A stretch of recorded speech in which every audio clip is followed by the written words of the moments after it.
જય Shri Krishna. Good morning. Good morning. જય શ્રી કૃષ્ણ. જય સ્વામિનારાયણ. જય જિનેન્દ્ર અને સીતારામ.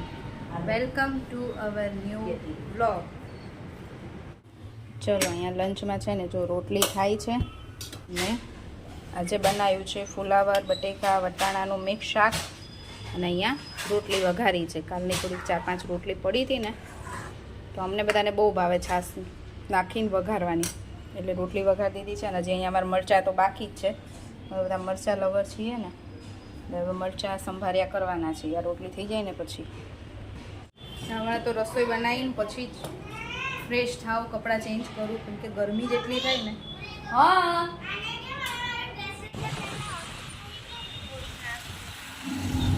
એ ઢાળથી નજીક હતું ને એટલે જો રાહી છે ને રેડી થઈ ગઈ છે એના વેકેશન માટે, મામાના ઘરે જવા માટે. કેમ રાહી?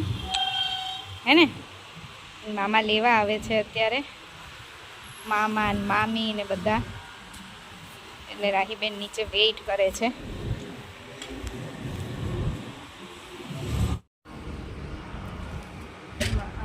ભાઈ ભાભીને લોકો બહાર ગયા હતા ને ત્યાંથી આવે છે, એટલે રાહીને નીચેથી જ લઈ જવાના છે, ઘરે નથી આવવાના અત્યારે. નહીં રાહી? અને શ્લોકને તો શ્લોકનો તો મૂળે જ જતો રહ્યો છે. કેમ કે બંનેને અલગ ન થવું હોય, રાહીને એને શ્લોકને અલગ ન થવું હોય, અને હવે અલગ રાહી એને મૂકીને જાય છે ને એટલે શ્લોકને નથી ગમતું. એમ રાહી? શ્લોક રોવા જેવો થઈ ગયો હતો. તું નો રોવે? હા.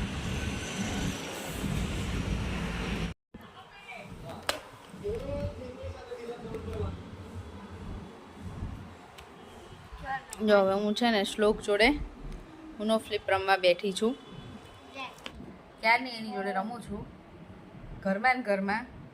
ઘડીક કે ફૂલ રેકેટ રમો, ઘડીક કે મમ્મા તું મને બોલ નાખ, રમું. એટલે અમે બે ક્યારના છે ને રમતા હતા એવું ક્રિકેટ ને ફૂલ રેકેટ ને. બહુ જ ગરમી થઈ ગઈ, મેં કીધું બેઠા બેઠા રમે ને એવી કંઈક ગેમ લાવી. ઘરમાં ને ઘરમાં આવી ના રમે, બહાર રમીએ ને તો મજા આવે ફૂલ રેકેટ ને એવું. એટલે પાછું ઉનો ફ્લિપ લઈને આવ્યો છે, કેમ કે રાહી નથી ને એટલે એ હેરાન કોને કરે. એ રાહી જોડે રમે તો ખરો, પણ રાહીને હેરાન એટલું કરે. એટલે હવે રાહી નથી ને એટલે એ મારી પાછળ પડે છે કે મમ્મા તું રમ મારી જોડે. તો આજે તો છે ને અમારે ડિનરમાં આજે બને છે પાલક પરોઠા. પાલક પરોઠા બને છે અને જો છે ને બધા વણી નાખ્યા છે મમ્મીએ, કેમ કે હું ને કેયું બહાર ગયા હતા, લોટ બાંધી દીધો હતો, બાંધેલો જ હતો. એટલે અમે આવીને પછી વાર ના લાગે એટલે તો મમ્મીએ છે ને બધાય વણીને મૂકી દીધા. અને હું આવીને એટલે મેં કીધું રહેવા દઉં, હું શેકું છું. એટલે મને કહે છે કે હવે કાલથી મારું શું થશે. એ કે વણે પંખો ચાલુ કરીને વણ્યા તો એ કે ગરમી એટલી થઈ ગઈ કે હવે કાલ તું જતી રહીશ પછી કે મારું શું થશે ગેસ પાસે. પણ હવે થાય એવું કે અત્યારે વેકેશનમાં જ છે ને,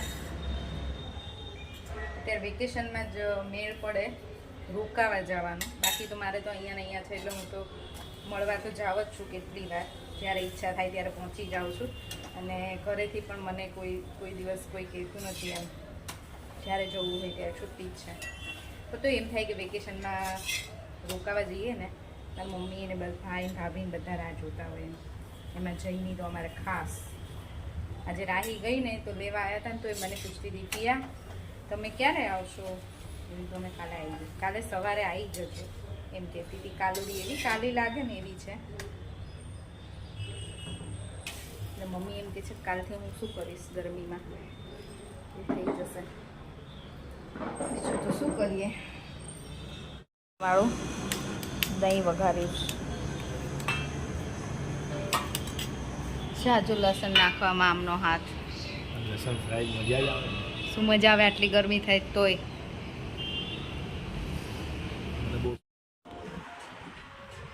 આજે તો છે ને ડિનર પતાવીને ફટાફટ વોક કરી આવ્યા, અને વોક કરીને ક્યાંય બેઠા નહીં, સીધા ઘરે આવ્યા.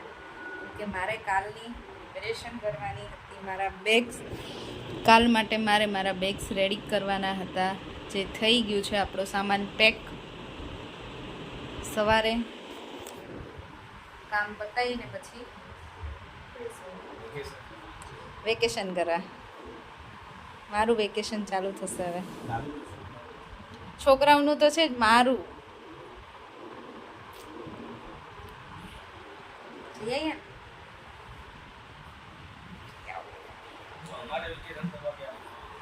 તમને તો જ્યારે મરજી પડે ત્યારે તમારા ઘરે વેકેશન જ હોય. હે રાખ્યું નથી, પણ એમ નહીં, તમે તમારા મનના મરજીના માલિક. તમને જ્યારે ના, હું ઈચ્છું તો સવારે 10 વાગે ન જાગી શકું ને. મારા ટાઈમે જાગવું જ પડે. તમને તો કે કોઈ દિવસ આળસ આવે તો તમે 10 વાગે જાગો તો ચાલે ને. હા, ફેર પડે કેવું. ત્યાં હું અઠવાડિયું જઈશ ને તો એમ મેન્ટલી સ્ટ્રેસ ન હોય ને. અહીંયા શું હોય, સ્ટ્રેસ તો અહીંયા એવો કંઈ ના હોય, પણ એમ હોય કે સવારે જાગીને કામ કરવાનું છે, કે ટાઈમે એમ કે શેનું શાક બનાવશું, શું રસોઈ બનાવશું, એ બધું હેડેક હોય. ત્યાં જવું ને એટલે એ હેડેક તો મારે લેવાનું નહીં, મમ્મીને ને ભાભીને લેવાનું. અને મારું તો વેકેશન થઈ જાય ને. અને બીજી વસ્તુ, ત્યાં જઈને છોકરા હોય મને હેરાન નથી કરતા. અહીંયા તો છોકરા ભાઈ હેરાન કરે, ત્યાં જઈને તો એ ના કરે, એટલે એમની શાંતિ જોઈએ. હું એટલે જ રાહ જોતી હોય સમર વેકેશનની. સમર વેકેશન આવે ને 1 વીક જવા મળે ને એટલે મજા આવીએ. પછી પાછા અમે 2 બહેનો જોડે નહીં રહી, એટલે મજા આવે. કાલથી તો આપણે જલસા જ છે. શ્લોકને આજે બપોર પછી રાહી વગર રાખ્યો ને, પણ તોય એને મજા ન આવે. એમ થોડી વાર મમ્મા હું શું કરું, મને કંટાળો આવે છે, હું શું કરું, એમ જ કર્યા કરે. એ તો મારો તો એવો વિચાર હતો કે 2-3 દિવસ બંનેને અલગ રાખું ને તો આઈ સીધો થઈ જાય. અને એ રાહી અરે 2 મસ્તી બહુ કરે, તોફાન નહીં પણ મસ્તી એટલી મસ્તી કરે ને માને નહીં. પાછા 2 એક થઈ જાય ને તો આપણું માને જ નહીં. એવું નહીં કરતા? કાલ રાત્રે એવું કરતા હતા ને. આપણી મજા લે છે. હું તો ઠીક ઘરે હોઉં, પણ કેવીને પછી રાત્રે સૂવું હોય ને, રાત્રે 2 નીચેથી રમીને આવે ને પછી ઘરમાં એટલી મસ્તી કરે, સૂવાનું નામ જ ના લે. લાઇટ ને બધું બંધ કરી દે ને તો એ છાના માના ઊભા થઈ પાછા એકબીજાને મસ્તી કરે, રમે, એવું કરે. પછી ખીજાવવું પડે. આપણને એમ થાય કે ક્યાં અત્યારે ખીજાવું, રાત્રે સૂવા ટાઈમે, પણ તોય ખીજાવવું પડે એવું થાય. શ્લોક રમીને આવ્યો ને મસ્ત નાઈન ફ્રેશ થઈ ગયો ને શ્લોક. અને પાછું ઠંડુ તરબૂચ ખાવા માટે. શ્લોક તારા બર્થડે માટે બહુ બધાએ વિશ કરી હતી, ઘણા બધાની કોમેન્ટ હતી હેપી બર્થડે શ્લોક. એડવાન્સમાં પણ હતી, 2-3 દિવસથી કોમેન્ટ્સ આવે છે. તો શું કહેવાનું છે બધાને? Thank you.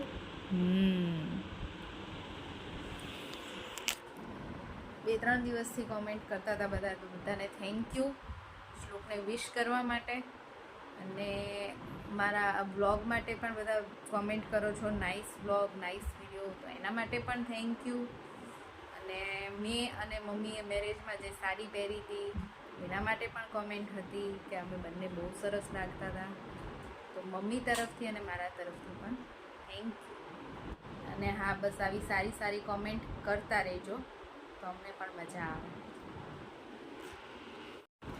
ચલો હવે આજનો વિડીયો અહીંયા જ પૂરો કરીશું. ફરીથી મળીશું કાલે નવા વિડીયો સાથે. ત્યાં સુધી બાય બાય, ગુડ નાઇટ અને જય શ્રી કૃષ્ણ. અને હા, જો વિડીયો ગમ્યો હોય તો